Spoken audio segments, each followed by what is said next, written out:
Welcome to the Fitness and Lifestyle Podcast. I'm your host, Danny Kennedy, and I'm here to help you become the very best version of yourself.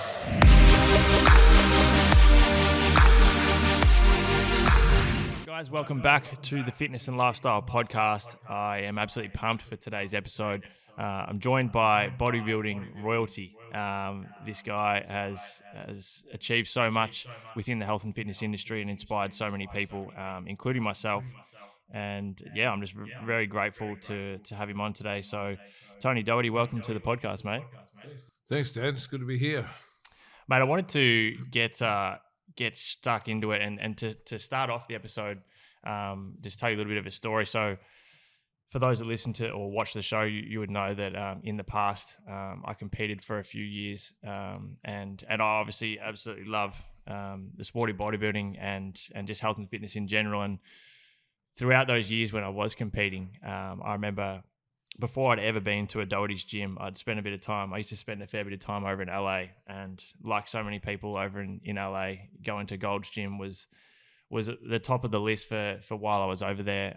It was not just a gym, it's a destination. And coming back and then getting into competing, that spot for me here was Doherty's in Brunswick. And, that's kind of how I saw it and how I still see it. And I think a lot of people do is, it's not just a gym. It's not just another place you can go and train. It really is like a destination. And to be, you'd be really motivated and looking forward to getting in there. You'd finish your session, you'd sit around and have your shake or have something to eat and talk to your mates and stuff after training. So, mate, firstly, I just wanted to say massive congratulations on having that and Doherty's all the Doherty's gyms, but particularly I think the Brunswick one for me is just like a bit of like a mecca here, and I say very similar to Gold's over in LA. Yeah, it's a pretty good analogy. I went to Gold's in my early 20s, sort of made that pilgrimage. And I knew I wanted to open a gym in Melbourne at the time. I was up in country Victoria in Bendigo, and I looked at Gold's and thought, wow, I was just overwhelmed by it. It was like the place I always wanted to go. And over the next few years, I was traveling a lot. The first time I went there, I think I stayed for 3 months and just trained every single day. And then I kind of saw it go a little bit more corporate, over the next few years. So I thought, when I do that in Melbourne, I want to do something, but to keep it more real, really pure, like a home away from home for people, like a mecca of bodybuilding. But as you said, a destination point. And the more I thought about it, the more I thought, I don't want to build just a gym or a business. I want to build a brand. Mm-hmm. And I want that brand to be like known all over the world. Like Gold's Gym was. Yeah. And I was doing some work with the guys there when I was traveling, and they actually offered me the license and franchise for Gold's for Australia. Okay. And it was like 30 grand, and I didn't have $30. I was just like, fuck, I'd love to, but there's just no way I could have done that. So, shit, what am I going to call my gym? And I'd already been promoting bodybuilding for a while, so my name was kind of out there. I thought, might as well just call it Doherty's Gym and make a T-shirt. Yeah. And here we are. Here we are. Many years later. How many locations is there now? So you've got Brunswick, the one in CBD, Bendigo, and no, not Bendigo. No, Bendigo? We sort of overexpanded and licensed out a few branches, if you like, and for whatever reason they didn't work out. Okay. And I'm just so into my brand that if it starts to look different or people want to add classes or do something that's not part of what we do, I'm out. Yeah, I love that. So there's been a couple of them we've had to just go take down the signs and say, sorry, this is a good alternative. So now we've got Brunswick, the city, and Dandenong. And then I've got one over in Perth, which is like, I love it. It's like Little Brunswick. Awesome. It's like, the same sort of pictures and vibe, and you walk in, get the same feeling, and great partners over there. And so right now we're just sticking to the 4 gyms and then the protein store separately, the protein bar separately. Down in Albert Park there, yep. So that's where we're at right now. I think you can always tell whenever you step foot into a gym, and you would have obviously been to gyms all across the world. When you walk in, you can really tell whether the owners are in it for financial reasons and to make money and to have that kind of passive income, or just it's their business. Or you walk in and you can really tell when the owner is super passionate about it, and that's what I really love. Even in the city, I remember some of like the best workouts I've had is during the expos and whatnot down at the exhibition center, and then you all head down with your mates to Doherty's down in the city. And it's just such a good vibe. Yeah, it's pretty cool because, you know, you got all the pro bodybuilders, all the best athletes in the world, and then all the ones that we bring in as celebrities, you know, might be Kai Green or Jay Cutler or whatever, but then all the Insta-famous people as well. And, you know, Arnold himself's been in there to train, and you just don't know. I always say to people, you never know who you're going to see at Doherty's gym, you know, whether it's an AFL footballer, a celebrity or a fighter or WWE wrestlers, or everyone's trained there. Yeah. And it makes me kind of buzz a little bit when I think about how far it's come.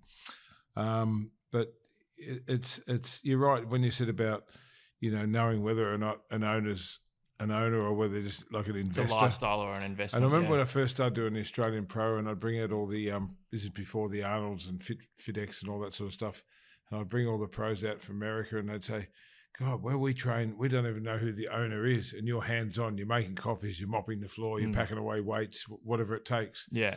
And I'm like, oh, yeah. I thought everyone was like that. Yeah. So yeah, it's kind of cool to hear that stuff.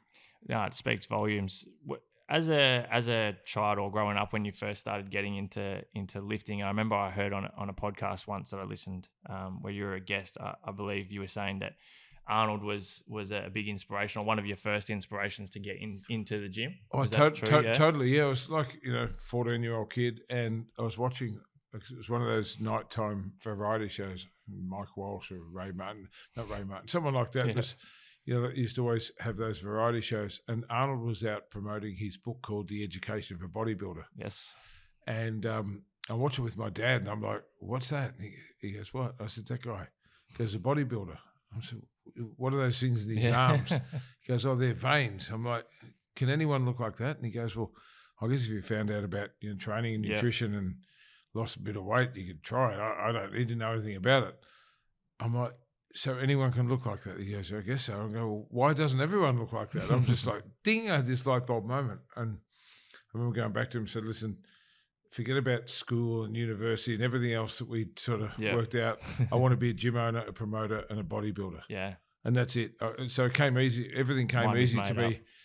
No, I never questioned it again. And, I thought one day I'd love to meet Arnold or to get to know Arnold, or for him just to know who I was. So the way things turned out, being his international business partner and traveling with him for 7 years, I still have these little pinch myself moments, or a photo will pop up of me and Arnold having a cigar in Shanghai or Barcelona or Sao Paulo or Rio or somewhere. And I'm like, how did that happen? Yeah, unreal, yeah. You're just a kid from the bush. Yeah, well, mate, I definitely want to dive into that today. But before we move on to that,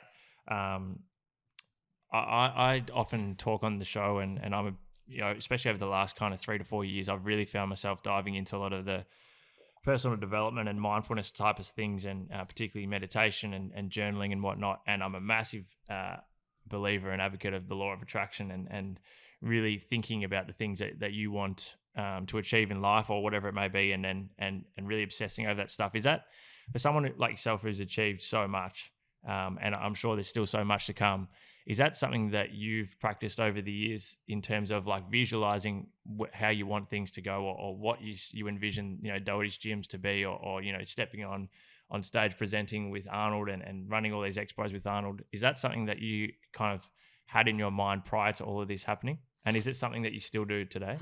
Yeah, I'm not that regimented or kind of, I don't sort of put things into categories. So I've never sat down and written down my goals or dreams or journalized or this sort of thing.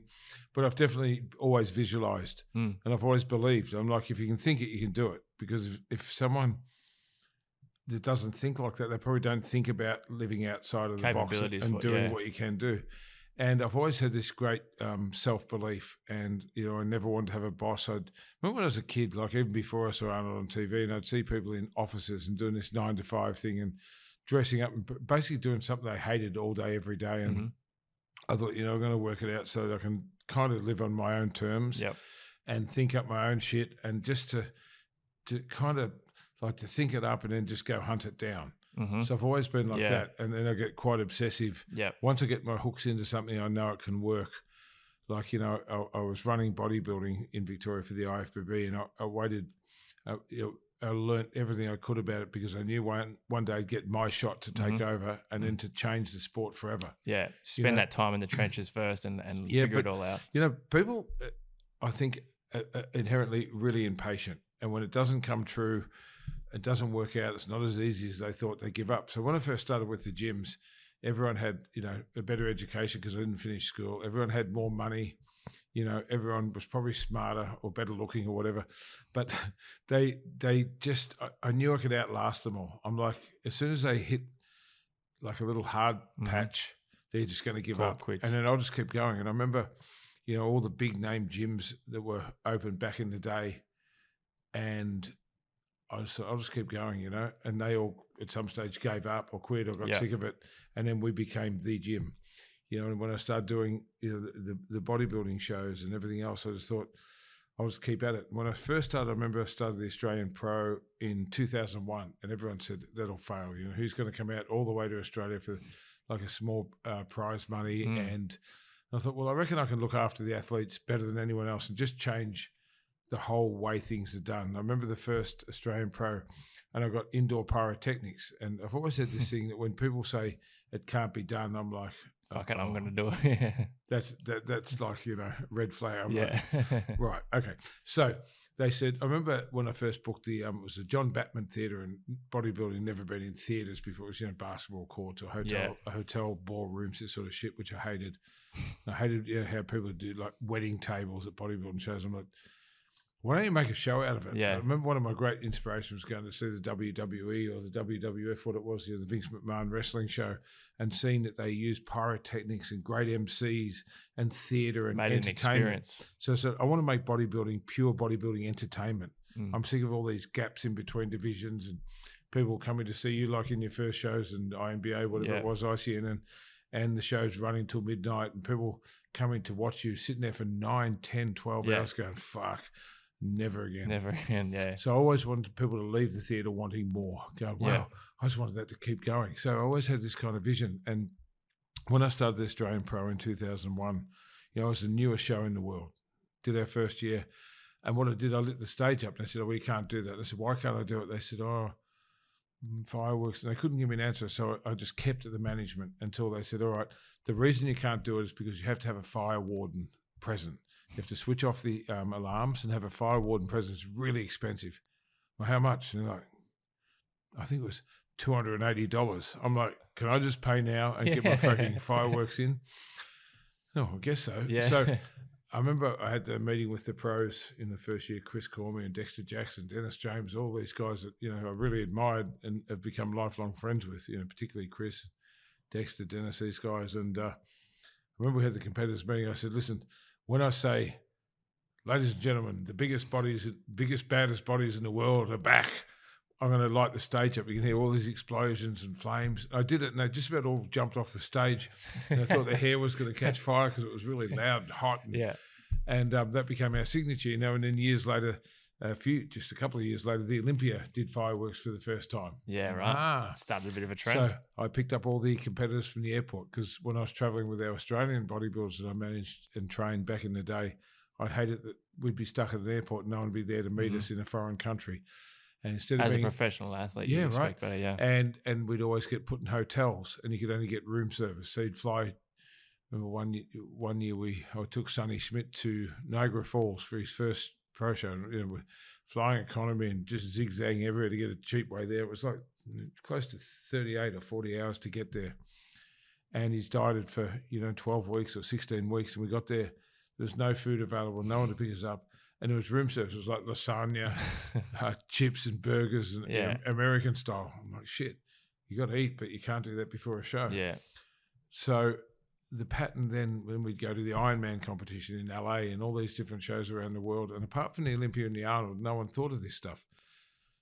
So instead of putting them in hotel rooms, I'll put them in service departments and, have an oven and a microwave and a stove top and a fridge. And then before they get there, I'd get our volunteers or myself most times in the early days to go to the rooms and pack them full of stuff I knew they'd want. And then when they'd land, we'd have cars picked up and bring them straight to the gym. We'd have barbecues set up out in the footpath, cooking chicken breast and lean steak and the type of fish they wanted. Have big plates of white rice, brown rice, sweet potatoes, all the things. Awesome. Because I was a bodybuilder, I know exactly what you want. And they're like, wow, no one in the world does this. So I'm like, cool. When you get back to America, you tell all your mates that this is the coolest, all your buddies, this is the coolest show in the world. They're like, man, you're the best fucking promoter. And then Flex magazine, I think the first year did like an 8-page spread and labeled it something like, the guy that's going to change the world of bodybuilding for the athletes. I'm like, that's cool. So anyway, I kept chipping away, and everyone said, well, it won't work a second time. You got lucky. Okay. It won't work a third time. Then word spread, and then it became a really well-known show. And I'd purposely done it right after the Arnold. And part of that was because I knew everyone was in shape and they're going to get a free trip to Australia, maybe win 20 grand, and you're in shape anyway. If not, you get a good holiday. Right? And then they heard about how well they got treated. So like they talked to each other. And Chris Cormier was my greatest promoter. He'd tell everyone, dude, if you're going to do one show in your whole career, go out and see Tony. And this spread, and it grew, it turned into a monster. Yeah.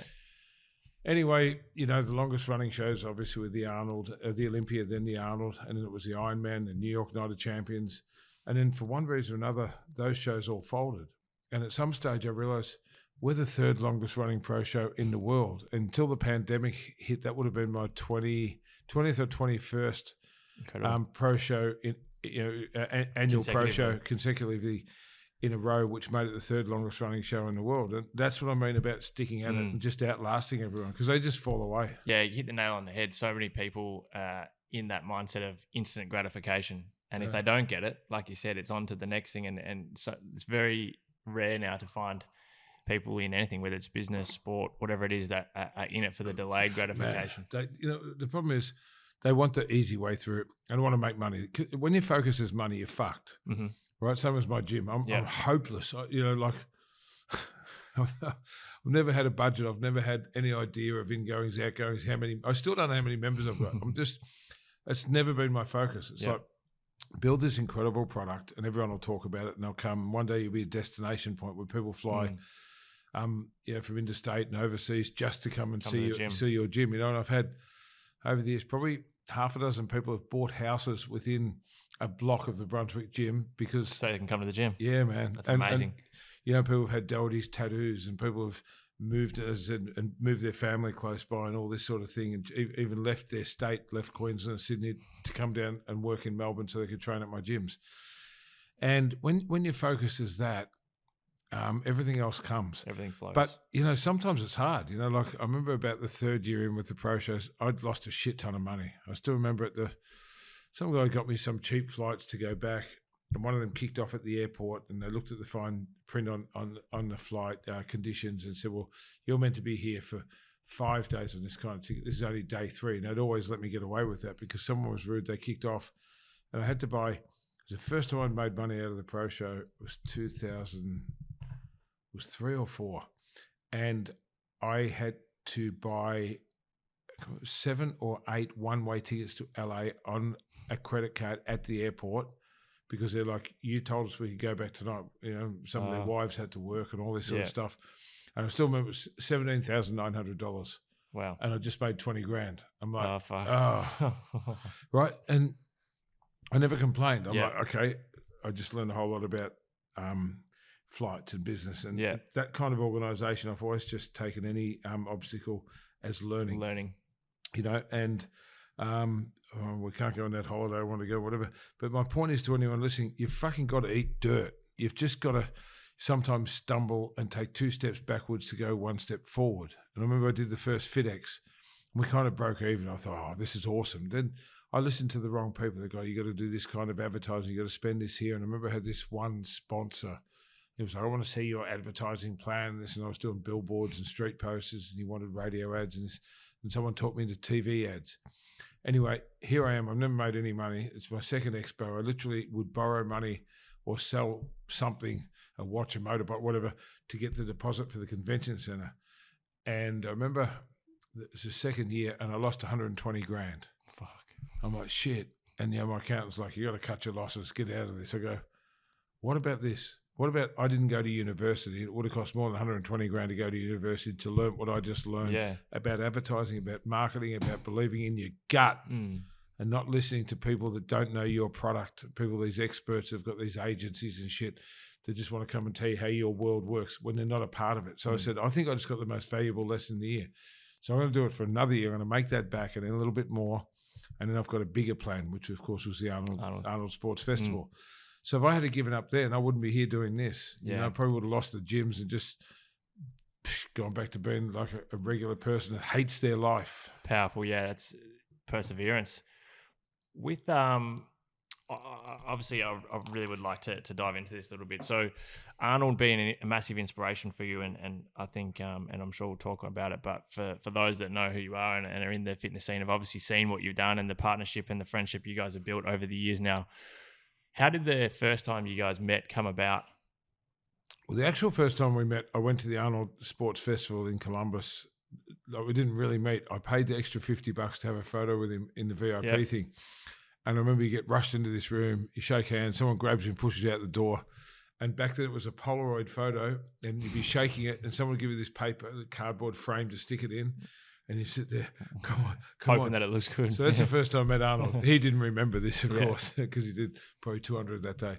And then when I was doing my FitX expos, I had this vision that one day Arnold was going to go international, because he always said he would with his Arnold Sports Festival. And I thought, well, I'm already 1 week after the American one. I have been for years. And I know he likes this multi-sport aspect, and this is how it looks. So I remember that back to the first year when I had the photo with him, and I got to meet Jim Lorimer, who was the founder of the Arnold Sports Festival worldwide, and his son took over, Bob. And when I met Jim, he didn't start, how about this? He didn't start the Arnold Sports Festival till he was 60. Wow. Yeah, retired. So I'm going to do the sports festival with Arnold because they've been friends through promoting bodybuilding, but not expos. Yep. And, went to his 90th birthday. He's 96 now. He's only just stopped going to the office last year. Insane, eh? So I got to meet him, and I said, "Can I ask you one question, sir?" And he looked at me like this little kid from Australia with a big mouth, and he's like, "Yeah, what is it?" And I said, "Well, I'm just working it all out. When do you start on next year's event?" And he's like, "Monday morning." Oh God, whack! It was like a slap in the face. Like, shit, I'm not mature enough or smart enough to do that just yet. But I planted this seed, right? So everyone else is, "Oh, did you see who's over there? I'm going to get a picture with so and so." There's all these, wrestlers or kickboxers or hot chicks or whatever, and that was their focus. And I'm walking around going, how many booths, how much per booth, doing the math, and thinking about, shit, must take a long time to put together. Which is why I asked Jim that. Anyway, forward wind. And in 2011, Arnold finished being governor, and he said, "I'm going to go and do this in every continent in the whole world." Right? And he said, "I'm going to start with Europe." And he chose Madrid because that's where he'd filmed his breakout movie, which is Conan the Barbarian. And when it was and I was watching all this on YouTube and shit, and I'm like, okay, it's on. I'm going to build this product so that when he looks, because Australia's a continent, right? So when he looks at Australia as a continent to take over, one, I'm going to be the only choice. Two, I'm going to have every single person he asks, I'm going to already be close with, and they're all going to say there's only one person for you in Australia, is Tony Doherty. So I started building my expo in a likeness to him. I got the martial arts, I got the strongman, the powerlifting, the arm wrestling, all the sort of things I knew he liked. I'd studied Arnold my whole life. I'm a little obsessed. And I thought, shit, what's next? And he was in Madrid, and he did that when he said, the next continent we're going to take over is South America, and we've chosen Rio de Janeiro. Okay, it's getting closer. Yeah. And he did this speech in Rio when he did the first one, and someone sent me the YouTube, and it's like, hey, it was fantastic that we took over South America. The next continent is Australia. I'm like, fuck, I'm just going to wait for the phone to ring. And the phone rang. Amazing. So the IFBB Bodybuilding contacted me to go out to Vegas for a meeting, and they sat me next to, as it turned out, Bob Lorimer. And he said, look, we've got something to put to you. We'd like to merge your FitX Expo and turn it into an Arnold. I go, no, I'm not letting go of that. That's my thing, So maybe we do one in Sydney and this and that.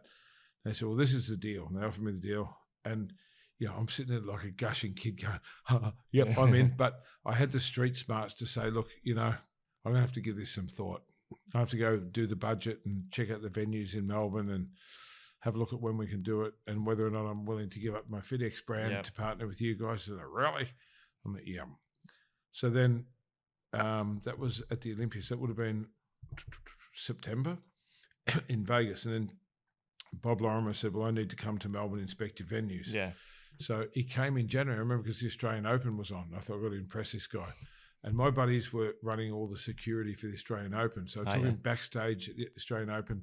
They got the white gloves and took the cup for the Australian Open wow. out of the glass cabinet and let him hold it up for a picture. And we had front row seats. He's like, "Who are you?" You know.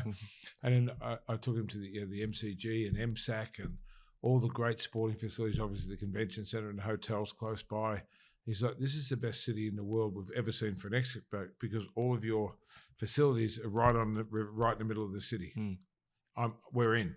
He goes, "Now I need you to come out in March, this is in January, and meet with Arnold and tell him why you should be his next partner." So that was the real time I met him. Amazing. So I went to Columbus, Ohio for the Arnold Classic, and I had a new suit made. This is kind of funny. This is how fucked my life is. So we go out there, right? I've got a plan. I'm obsessed. In the meantime, Arnold's contacted Jim Mannion, who runs the IFBB Pro League, who I've been loyal and close to for forever. And he's got my back and I've got his back, and I've fixed a lot of little things for him worldwide when we've been on the road and there's been problems with security or problem with getting stuck in foreign countries, all kinds of shit. I'm a street guy. And he's always been a street guy. So he really took to me from day one. Yeah. So I knew Arnold would call him. And then my publicist here, Max Markson, he'd organised a tour a year earlier with Arnold where he'd come in for like a real estate kind of thing. Okay. And Max had contacted me, said, "Look, I'll give you a few free tickets if you can get, advertise it through your network," because I knew everyone in bodybuilding and fitness. And I'll give you a ticket, you can have a photo with Arnold. So that was actually the second time I met him, but I waited till dead last. I didn't say a word. "I'll see you again soon," because I knew this is, I guess, a year before it all started, but I had this a really clear vision. You planted the seed, right? So I don't need to tell him who I am just yet. I'm just playing a little chess. So we get to Columbus. Here's a funny bit. So we get to Columbus, and they said, "Look, we're going to get all the partners from around the world in together. We've got the table for Spain, a table for Brazil, and a table for Africa we're looking at the time, and a table of Chinese delegates we're looking at Asia, and a table for the Australian contingent, the delegates from Australia." So I had a new suit made, and my sponsor, Adriano Carboni, still making suits for me. I had this beautiful suit made. I'm going to meet Arnold. I've been emceeing shows and doing, talking, interviewing people forever.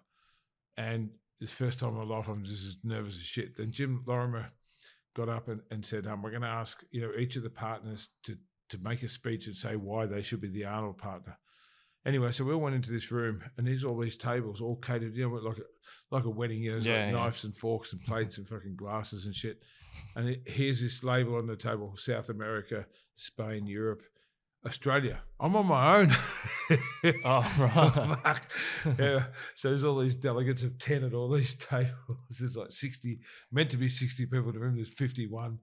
I'm sitting there, shit. Still a little bit embarrassing with a new suit on, but I forgot to bring a team of delegates or government officials or any of this shit. And then Arnold walks in. He's clocked me and he's like, "What are you doing there on your own? Come and sit at my table." And amazing. We hit it off, and then everyone had to make a speech. We're talking about economics and government support and this and this. I didn't have any of it. And they said they had the speech from Spain, and they'd already done, I think, 2 Arnolds by then. They had a speech from South America, who'd done 1 or 2, and then they had a speech from the Chinese guys that wanted to do it. And it really worked out good for me because this Chinese guy was kind of angry, and he got up and he couldn't speak English. He had an interpreter, so he's got up. He's like, and his interpreter kind of, you could see something was uncomfortable. She rolled her eyes. She goes, "He just want to say, thank you everyone for coming. We love to have an event in China." He goes, no. And he paid out. Still to this day, I don't know what the fuck was going on, but he was hostile. Oh, right. And it was terrible. So she was making shit up. And trying to keep right, and she couldn't put 2 words together, not because of the language barrier. She just had never done public speaking. Yeah. I thought, I'm going to look really good after them. Yeah. Right, so then I said, "Please, from Australia, come up Tony Doherty." I looked at that because by now I'm sitting next to Arnold because my table's empty, right? And he goes, "Come on, tell us what you got."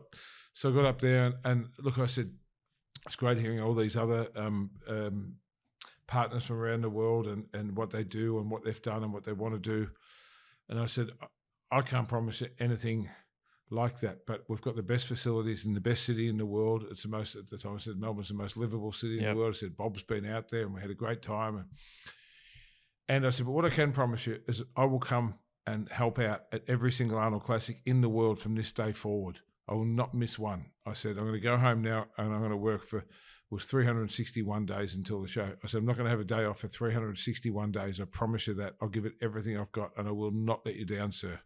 I said, the opportunity you've given me is the greatest thing that's ever happened. That's how I'm going to treat it. Something like that. I'm paraphrasing, but it was something along those lines. Everyone clapped, and I went back to the table. Arnold just grabbed me in this big hug, and he said, fantastic. He goes, it was a great speech. He goes, your passion shines through. That's amazing. And he said it to me many times over the years. And the rest is kind of history, And then the next one was Brazil. So I just went. That's amazing. Throughout those years of friendship, and obviously by the sounds of things, you two clicked pretty much straight away when you actually got to know each other, or when he got to know you. What do you think has been, I guess, one of your best memories with Arnold, and then two, like, the things that you've learned from him, like things that you've taken away from how he goes about life and how he attacks, like, all the projects that he puts his mind to? Probably a couple of great moments, like I think when I first brought him to Melbourne, and we got into the room, it was the Langham Hotel, and we looked down at the river, and he goes, look at those boats, we've got to get one. And I'm like, get a boat. Anyway, we went on the boat, and I'd got him a box of cigars for to have in his room, and really laid on, because Arnold's kind of particular about a lot of things. Okay. I talked to all the partners, done my homework, and you got to remember when he chose to work with me, there was people who became very, very jealous, who've been promoting bodybuilding for a long time. So I'd had some bad media and associations, everyone knows that. So I had people actually cut double-page spreads out of the Herald Sun and send them to his office and say, this guy's like Mr. Big, he's like this criminal. Why would you want to be in business with him? So to his credit, he's covered in tattoos, and he's had a kind of rough past, He's a street guy, all this shit. So Arnold, to his credit, looked right into all that and said, well, he's never had a criminal record and been charged with anything. This is all just hearsay as far as I'm concerned. I'm really impressed with him. And then that's when he rang Jim and Max and someone else to get like references on me, and it all come up really good. So we go back to that. So he said, I want to get this boat. So I remember we were on the boat, and he pulled out two of the cigars that I'd left in his room already cut, ready to go. And he goes, tell me about Melbourne. Let's smoke a cigar. And I had my mum and dad on the boat. It was like 15 or 20 of us. Yeah. Went up past the MCG, and I showed off Melbourne to him. That was sort of the start of this first memory. But the greatest bit was the first time I walked in on stage in Melbourne, and no one believed this would happen. There was people there, I reckon, bought a ticket just to see me fuck up, just to go, I bet he doesn't show up. Why would Arnold come out for Tony Doherty? And I'll never forget, as long as I live, I said, ladies and gentlemen, please welcome the one and only Arnold Schwarzenegger. And he's walked out and given me a high five and just, look at this guy, I can't remember the whole speech. That was one amazing memory. Would have been surreal. Yeah, I remember a couple of years later, and they'd played a trick on me, and we had, maybe it was the third or fourth Arnold Australia. And I'd bought this trophy back because I'd always go to Columbus. It was too hard to ship this big, because it's a big bronze statue we give to the men's open winner. And, pardon me, and I had to pay extra baggage, whatever, to get it back. And Bob's like, Arnold's got this other box coming. It's going to get delivered to you, Jim, but you can't open it because we've got a surprise for the best poser. They stooged me completely. Yeah. Anyway, he came out to do his speech and all this sort of thing. And I said, thank you, everyone. Put your hands together for Arnold, standing ovation, all that sort of shit. And he goes, just wait right there for a minute. And he went back and he brought out this bronze statue of him that he'd had made by this sculptor from somewhere in Europe, Spain or Germany, I can't remember. And he came out and he said, we've been messing with you all along. This is for you. This is your Lifetime Achievement Award for being the best partner I ever had. And that's amazing. I've got this picture of my office, and I look at it sometimes and I tear up. I'm like, fuck, how did that happen? Yeah. Right. And then there's lots of little things. Like I remember, I'll just tell you one more. Yeah. We're in Los Angeles, and we're having breakfast at the Rose Cafe. I've had breakfast with him a bunch of times. Look, I've been to his office a bunch. I've been to his home. Mm-hmm. I've had parties in his house and smoked cigars in every continent with him probably 100 times. All the stuff I couldn't have thought up. I remember one time in Shanghai, and he just got me and got some guy to bring out this big humidor on a trolley. And we sat there for hours and just talked shit about the world, politics and sport, life and death, and a lot of memories like that. But this one, we're in Rose Cafe, and he was meant to show up to see all the strongmen. He called his assistant and said, look, don't worry about that. I'm not coming for breakfast, but get Tony and Bob and our partner from Brazil, Anna, and Wayne from Africa. Tell them, wait out the front. There's a car coming. So we go out the front, and there's this big hot SUV pulls up, black drivers, a whole bit, guards. So we jump in it, and off we went up into the hills. And we went to the place where they film all the war movies, and this is where Arnold keeps his tank. So he's got the original tank. So he tells the story of when he was in the Austrian army and he escaped to do his first bodybuilding show in Munich. Yeah. And he was driving this tank, and he found out that the Austrian government had bought all these tanks from America and they were replacing them. So he contacted the president of Austria and said, remember me, Arnold, I kind of made your country famous, but what are you doing with those tanks? And he said, we can't sell you the tanks because we've got a deal with the Americans. We'd need a letter from like the Minister of Defense, the Vice President, all this stuff. And I was like, that's all you need, I'll get it done. So he had like Colin Powell or someone, I'm paraphrasing, one of those guys like write a letter to the President of Austria. Anyway, they went back and forth and they said, look, we can't sell it to you because we've got a deal with the replacement company, but we can give it to you. So they did a full reno on it for him, done it up like new, and they said, we've actually found the very tank that you did your apprenticeship in, and we're shipping it out to you. So it was in a museum or something for a few years. Then he got it onto this movie set. It's like this farm in outside of LA. So we get out of the SUV and I hear this rattle and noise, boom, and this tank comes sideways around this corner, and up out of the manhole pops Arnold. He's like, Tony, get in.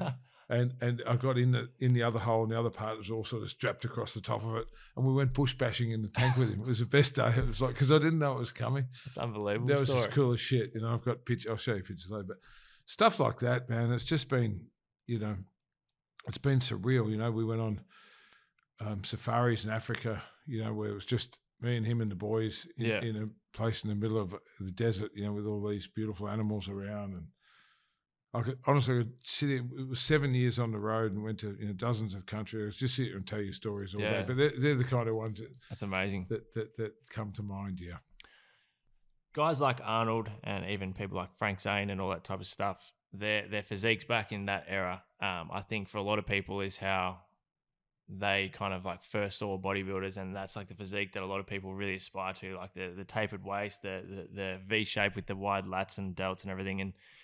And obviously now in the bodybuilding, it's definitely moved a lot more towards just bigger and better. Bigger is better. And then you've got the classic physique now as well, which I think is in my opinion, is probably my favorite category. What's your view on where bodybuilding is at the moment? And do you think it's getting to the point, and I don't know if this is a good or bad question, but do you think it's getting to the point where the bodybuilders are getting too big and it's losing that aesthetically pleasing look? And obviously the health risks are huge with so many people, unfortunately, especially recently, passing away from health complications and whatnot. Yeah, look, that's a tricky one. I think if you go back, there's been, people have died young in strongman and bodybuilding and wrestling. It's not just recently, but it's just because of the popularity and the profile everyone's got. It's probably a lot more noticeable, but you can't play that down because it's very sad, and I've lost a couple of really close friends this year, the last 6 months or whatever. But I remember when I was traveling with Arnold early on, and the guys would come in with distended bellies and not posing properly, and they couldn't hold their poses. And I think we were in Brazil, and we had a big powwow about it. And Arnold got together with Jim Mannion, and he said, "Listen, I care about this sport. That's why I'm still doing all these things after all these years, and I want to be more involved. We've got to stop that. We've got to mark these guys down that can't hold their poses and can't hold their stomachs in, because how are we going to market bodybuilding to the greater and general public if they just it looks so unachievable?" And I think probably 5-6 years ago it really changed. Where they don't have those distended bellies anymore. They're certainly healthier than what they were on stage. There's health checks in place and that sort of thing. But then classic bodybuilding started. And for people listening, basically the difference with that, if you're a pro bodybuilder in the open division, you can be 110, 120, you can be 140 kilos on stage. There's no limit. But with classic bodybuilding, we've got very strict height and weight limits. So if you're 5'10" or 177, 178 centimeters, you can only be, for example, 95 kilos. And I'm just guessing the numbers because I haven't got the chart in front of me. But it means everyone in that division is proportionally the same height and weight. And we reward people with wide shoulders, small waist, that classic, like Frank Zane's a great example. Like Frank Zane in the early 70s look, where you've got a taper and a small waist, and you can do a stomach vacuum, you can do these classic poses. And it's been going for, I guess, 4 years, something like that now. It's been at the Olympia for 3 or 4 years, and it's quickly becoming the most popular category. So if you look at the current Mr. Olympia, Chris Bumstead from Canada, he's got millions of followers, like the top bodybuilders did have or do have. So I think, pro bodybuilding, I love it. Like I love my sport. I love freaks. Like even I've bought every guest poser out here for 25, 30 years. And every Mr. Olympia since Lee Haney I've had here guest posing, most of them straight after the Olympia or straight after the Arnold. I've seen, every freak there is to see. I've lost count of how many Arnolds and Olympias I've been to. And I love pro bodybuilding at that level. But it's if you look at it, it's unachievable. It's 15 years of your life to live like a monk to get to that shape. And that's why now I love so much. And I didn't really like it when we first started doing physique, the board short division. Yeah. But it's so achievable that someone can be in another federation and go, I want to go into the IFBB Pro League, but it's going to take too long to look like Phil Heath or Kai Green or someone. But what I would like to do is start there. And then they outgrow that and they go, now I'm going to do classic bodybuilding. And that's so achievable. Like you can get a pro look, like the guy that won his pro card, the show I just had on Saturday. Yeah. It's like his second year competing, and that makes me happy. It's good. It's achievable. It's a healthy look. And like you said, it brings more mainstream eyes to the sport as well. I think it does. I think it's really sellable, and I think these guys are going to start getting some big sponsorship contracts and, it'll change. And everything evolves, whether it's motor racing or high jump or sprinting. Sprinters get faster, cars get faster, people jump higher, the weightlifting, no matter what, keeps going up and never goes down. Well, bodybuilders have got bigger. But now they're getting bigger and tighter and back to that, even at the hardcore highest level. More aesthetically pleasing looks, So, it's something you could debate all day, but I think we'd agree that the classic bodybuilding is just a great win for the sport and for the image of the sport. I agree. With, you're someone like yourself who's been running, the Pro League and the Arnolds and whatnot, how do you see the status, I guess, of bodybuilding as a for the mainstream now? Like, do you think how much do you think has that improved in terms of just more eyes on the sport and people that aren't necessarily involved in bodybuilding wanting to come down and check it out and put more attention towards the sport? Look, I actually think bodybuilding is a fucking cult. I don't think it's ever going to be mainstream, because if you try and explain to a regular person that doesn't eat clean or give a fuck about how they look or their health or what goes in their mouth or how much they drink and this sort of thing, they look at us like weirdos, freaks. They just think you get up and you shave your body and you get up in your Speedos and, pose off and all this sort of thing. I don't think they'll ever get it. Yeah. Obviously with the bikini and the men's physique, it's a much more appealing look, but will it be mainstream? I doubt it. And I kind of like the fact that it is what it is. It is what it is, yeah. And I love that I'm able to be the person I am in bodybuilding. Like we just had, right now, I've just finished on Saturday our first proper tour in 3 years, where we did 5 states as qualifying events. We had a pro qualifier in Melbourne. It was the single biggest one-day bodybuilding event I've ever had or been involved with in Australia. It was bigger than what we normally get at the Arnold over 3 days. We did in 1 day. It was insane. And the quality of the people coming through the first, like in the bikini division, in 4 or 5 states, the girl that won the first timers won the novice and the open. Wow. And a young girl who won the juniors in Queensland, the open, come down and won her pro card and got third in her first pro show. And it's all of a sudden, it's like, you can do it. A good friend of mine, Joseph Mansell, which I know you're quite close with as well. He obviously competed on the weekend, and his feedback and he just spoke so highly of it, and he just absolutely loves it. Big shout out to Joe. Look, that was his first pro debut, and that had been delayed 3 times. So I talked him into doing his pro debut at my 2020 event. So that got cancelled with 6 days to go. Yeah. So I'd had 8 staff on for a year. I'd done all the advertising, the billboards, the street posters, the radio ads, everything paid for, and the government shut us down. So I felt sorry for me because I lost, just shy of $1 million spent on wages and office rent and everything else. Advertising and everything. But I felt more sorry for guys like Joseph that were doing his pro debut, and he put like 6 months of his life into it. Yeah. And then again it got cancelled, and again it got postponed. So to see him finally do his pro debut and to place third and to look so Looking good, sensational, and yeah. honestly better than he would have looked if we had done it in 2020. Yeah. He was sensational. Yeah. Another 12 months now. He's been up at that level, and if you know Joe and I know Joe, he will just he's done his homework. He'll go back. Of an absolute warrior, yeah. Yeah, he has, and he's actually my business partner in South Australia. Mate. When I took over the Pro League a few years ago, I had to pick one partner in each state, and he was the only person I called. Mate, people like him and yourself, and I could go on for days about the type of people that I kind of get inspired by.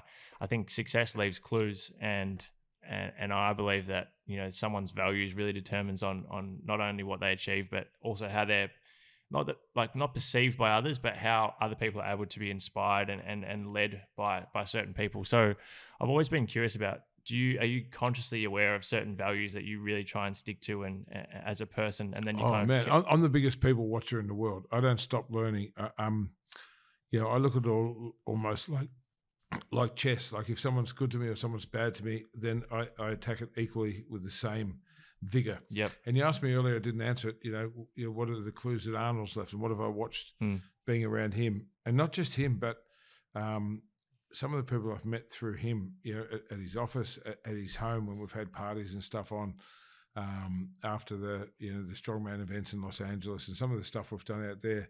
And I've met some of his acquaintances and friends who are out and out superstars and billionaires in their own right. And I'm like, what can I learn? Without being a dick. Yeah. But the first thing I noticed about Arnold is he's absolutely the most curious person. Mm-hmm. So he asks you when you interview him, like I've been lucky enough to, because I love interviewing, and I've interviewed him I don't know how many times now, and he ends up asking me questions. He lets me take him a little bit further each time because we've built that trust. But what I always walk away thinking he's just amazingly curious, and he remembers people's names, he remembers their life story. I remember this one time we're in Rio de Janeiro, and we'd found this Austrian restaurant, and our promoters there, Felipe and Anna, had booked just for like 10 of us, so 10 partners around the world to go up.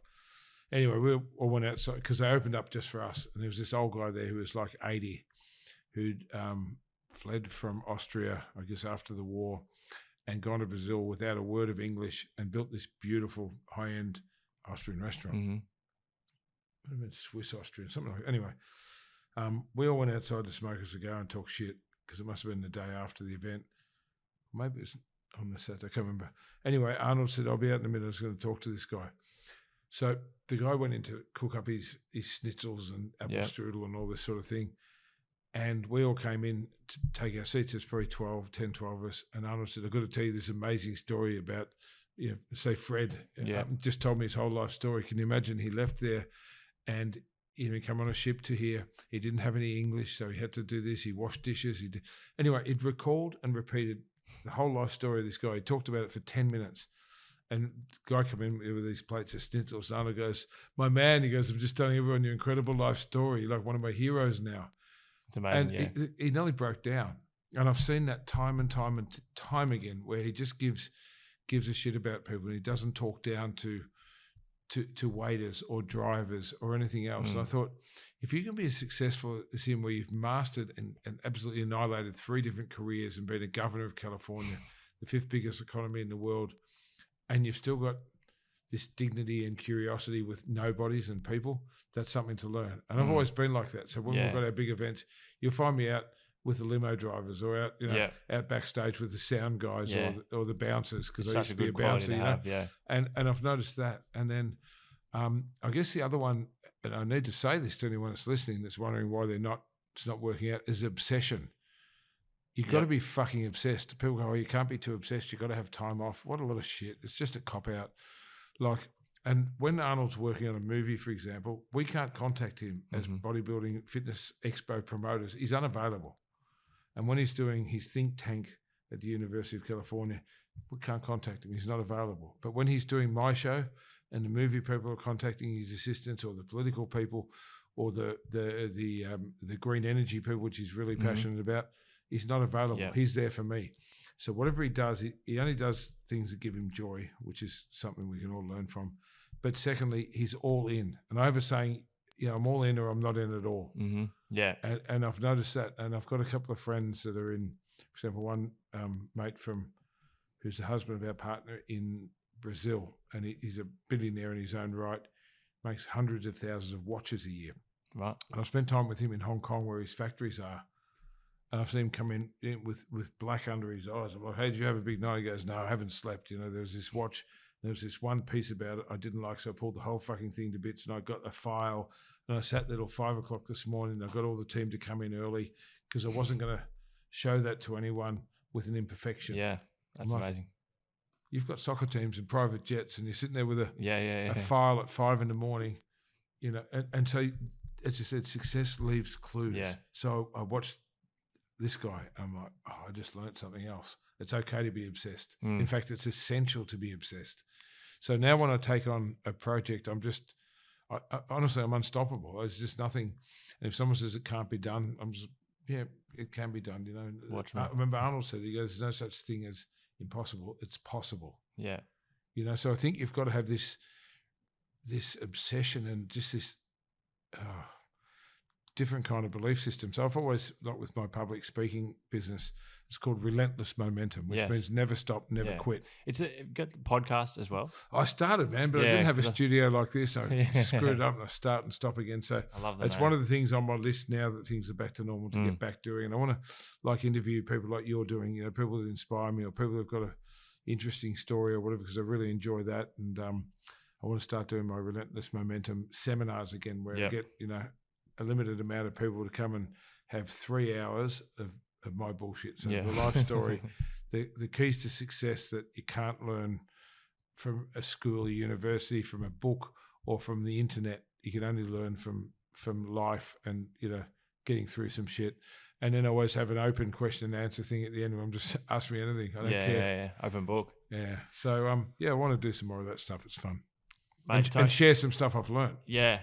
That's awesome. Well, mate, look, on behalf of obviously myself and the show, but I think so many people that tune into all your content, not only thanks for coming on the show, but thanks for inspiring so many people and continuing to share so much value and your passion, especially through your social media and stuff. It's it impacts a lot of people, and I'm sure the best is still yet to come. And again, mate, just appreciate your time, and I've really enjoyed it. So thanks for coming on. Thanks for having me on. If I could just say one more thing to everyone out there, we've all been through hell for the last 2 years.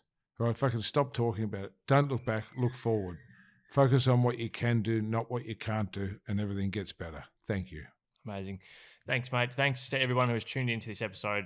We really do appreciate it, and I'm sure everyone's got some incredible feedback from today's show. So if you do, we'd love for you to take a screenshot of this one, share it on your Instagram story, tag myself, tag Tony. I'll have the links to his socials and Doherty's and everything in the show notes as well. Thanks again, mate, and thanks everyone who's tuned in. Cheers. Thanks for having me.